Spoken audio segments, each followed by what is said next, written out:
constantly centralizing power until the power is in the hands of the very few on a global level. And we have what I call the global Hunger Games society. And the article finishes off, they want to fundamentally transform our planet, and the freedom that you are enjoying today is simply not acceptable.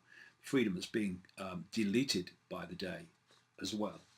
To the elite, giving people freedom and liberty is dangerous because they believe it hurts the environment and causes societal chaos.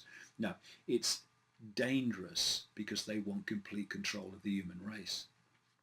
According to their way of thinking, the only way to have the kind of harmonious utopia that they are shooting for is to tightly regulate and control what everyone is thinking, saying and doing.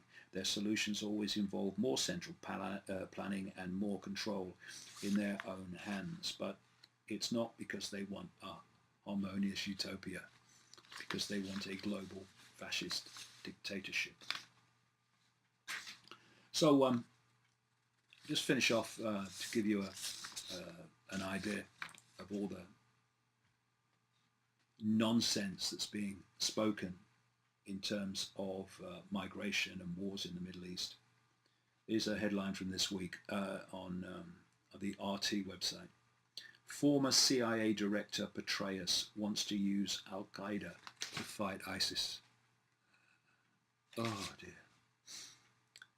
Former Army General and CIA Director David Petraeus has been urging US officials to consider using the Al-Qaeda-linked al-Nusra Front to fight ISIS in Syria. Petraeus has been discreetly urging US officials to consider using moderate, there are none, members of al-Nusra to fight Islamic State in Syria, citing four sources. The report cites four sources familiar with conversations, including one person who reportedly spoke to Petraeus directly. All these groups, ISIS, Al-Qaeda, they're just vehicles to an end. And talking of ISIS, there's a story in the Independent newspaper in Britain this week. ISIS profits from destruction of antiquities by selling relics to dealers and then blowing up the buildings they come from to conceal evidence of looting.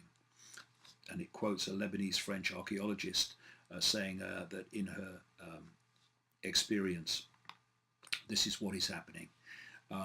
Why is ISIS blowing to pieces the greatest artifacts in ancient history in Syria and Iraq?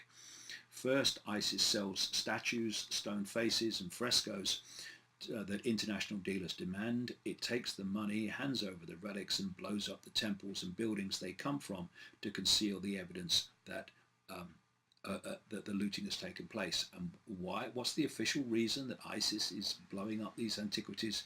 Because they are somehow satanic and against God, when really they're selling them on. It's all a massive hoax. It sells something priceless, or it has something priceless to sell, and then afterwards it destroys the site, and the destruction is meant to hide the level of theft.